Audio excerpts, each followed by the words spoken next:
Bismillahirrahmanirrahim. Alhamdulillahirabbil alamin wassalatu wassalamu ala asyrafil anbiya'i wal mursalin sayyidina Muhammadin wa ala alihi wa sahbihi ajma'in. Allahumma rabbi shrah li sadri wa yassir li amri wahlul 'uqdatam min lisani yafqahu qawli.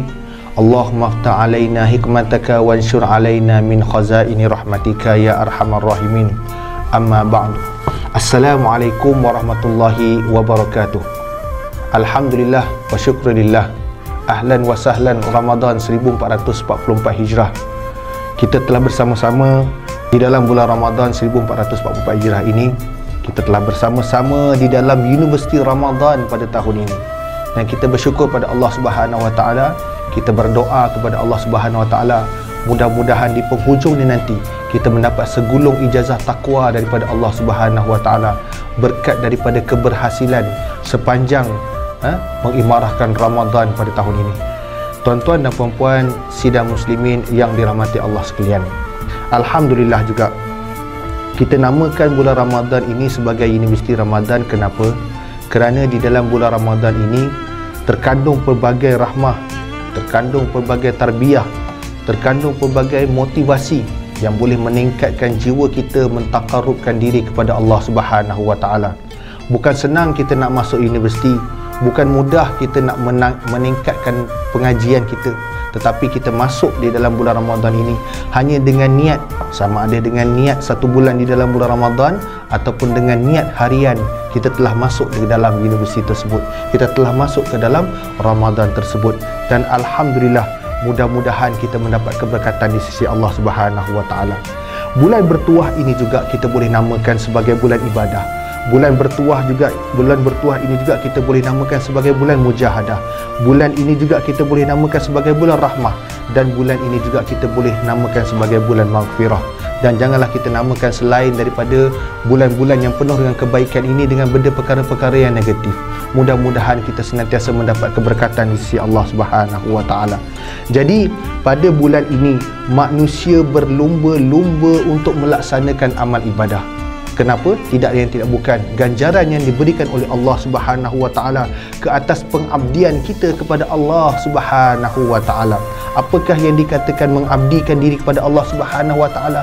Amat mudah, tidak lain tidak bukan melaksanakan perkara yang diperintahkan oleh Allah Subhanahu Wa Taala dan meninggalkan perkara-perkara yang dilarang oleh Allah Subhanahu Wa Taala.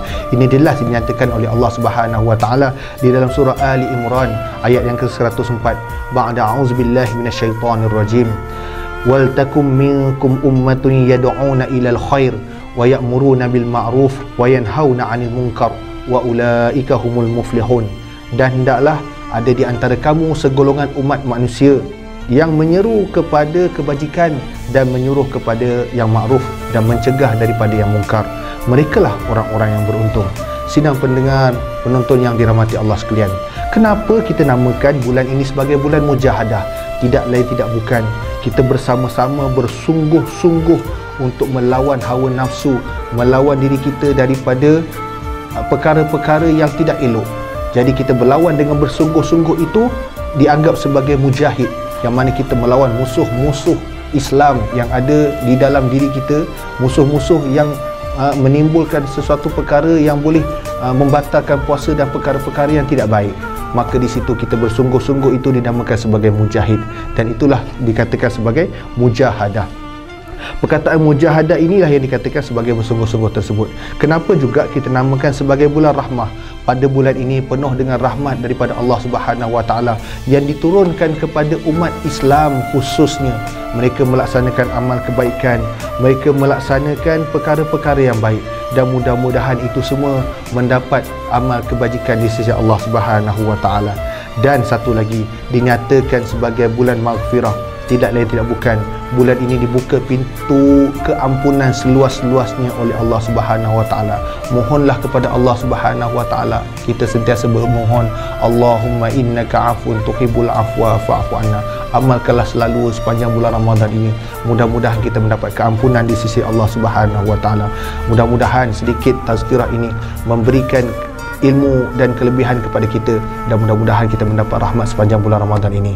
Aku lu qauli hadza wa astaghfirullahalazim li wa lakum wa billahi taufiq wal hidayah. Wassalamualaikum warahmatullahi wabarakatuh.